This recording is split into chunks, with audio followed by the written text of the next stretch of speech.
चक्रवाती तूफान आसानी देश के तटीय हिस्सों में दस्तक देने वाला है।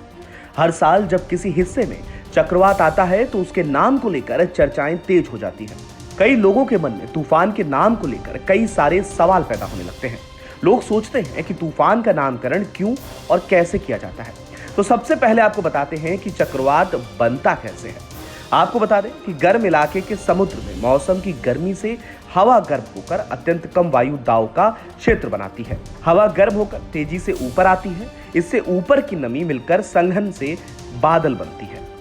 इस वजह से बनी खाली जगह को भरने के लिए नम हवा तेजी से नीचे जाकर ऊपर आती है। जब हवा बहुत तेजी से उस क्षेत्र के चारों तरफ घूमती है तो घने बादलों और बिजली के साथ मूसलाधार बारिश होने लगती है। अब आपको समझाते हैं कि आखिर इनको नाम कैसे दिया जाता है, लेकिन उससे पहले आपको बता दें कि चक्रवाती तूफान आसानी के नामकरण की भी एक वजह है। आसानी नाम श्रीलंका ने दिया है, जो क्रोध या गुस्से के लिए इस्तेमाल होता है। यह सिंहली भाषा का शब्द है। चक्रवाती आसानी रविवार की सुबह बंगाल की खाड़ी में बना और यह पूर्वी तट की ओर बढ़ रहा है। यह अपने साथ फिर सवाल लेकर आया है कि तूफान के नाम क्यों रखे जाते हैं, कैसे नाम तय किए जाते हैं।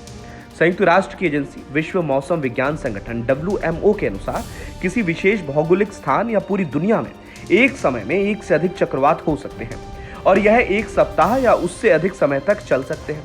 ऐसे में आपदा जोखिम जागरूकता, प्रबंधन और बचाव कार्यों को सुविधाजनक बनाने में किसी भ्रम से बचने के लिए हर तूफान को अलग अलग नाम दिया जाता है। चक्रवातों के नामकरण की शुरुआत अटलांटिक क्षेत्र में 1953 में हुई एक संधि से की गई थी, जबकि हिंद महासागर क्षेत्र में यह व्यवस्था साल 2004 से शुरू हुई।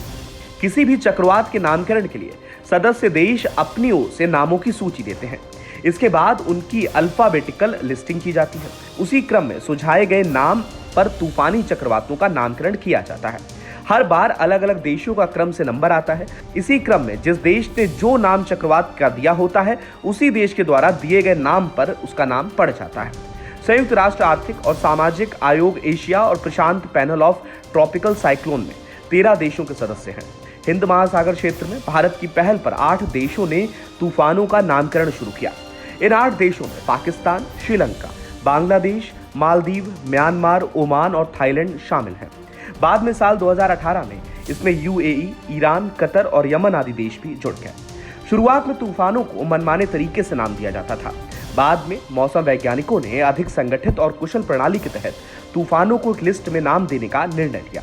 भारत मौसम विज्ञान विभाग 6 क्षेत्रीय विशिष्ट मौसम विज्ञान केंद्रों में से एक है, जिसे किसी चक्रवात का नाम देने का काम सौंपा गया है। अब उत्तरी हिंद महासागर के ऊपर हवा की गति 62 किलोमीटर प्रति घंटे की अधिकतम सीमा से तेज हो जाती है। तब इसे तूफान चक्रवात के रूप में वर्गीकृत किया जाता है।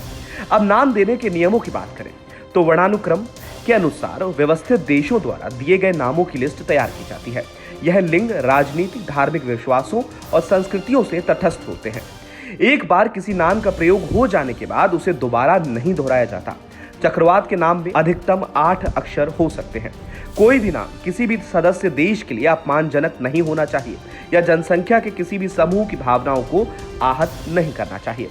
वहीं अगर बात करें कि अगले चक्रवात का नाम क्या रखा जाएगा, तो आपको बताते हैं कि आसानी के बाद बनने वाले चक्रवात को सितारंग कहा जाएगा, जो थाईलैंड द्वारा दिया गया नाम है। बता दें कि चक्रवातों की तीव्रता अलग अलग होती है, जिसका उसके नाम से कोई लेना देना नहीं होता। उदाहरण के लिए चक्रवात गुलाब ने सितंबर 2021 में उत्तर तटीय आंध्र प्रदेश और उससे सटे दक्षिण तटीय ओडिशा पर भारी बारिश के साथ साथ भारी बौछारें भी की थी। वहीं मई 2020 में आए चक्रवात अम्फान ने 80 लोगों की जान ले ली और उड़ीसा और पश्चिम बंगाल के कुछ हिस्सों में तबाही मचा दी। आसानी के बाद बनने वाले चक्रवात को सितारंग कहा जाएगा, जो थाईलैंड द्वारा दिया गया नाम है, जैसा कि हम आपको पहले भी बता चुके हैं। बाकी भविष्य में जिन नामों का इस्तेमाल किया जाएगा उनमें भारत के घुर्नी, प्रबाहो, झार और मुरासू, बिपरजॉय जो कि बांग्लादेश का है, आसिफ सऊदी अरब का है, दिक्षम ये यमन का है और तूफान ईरान और शक्ति श्रीलंका शामिल हैं। तो फिलहाल के लिए इस खबर में इतना ही। बाकी अपडेट्स के लिए आप बने रहिए वन इंडिया हिंदी के साथ।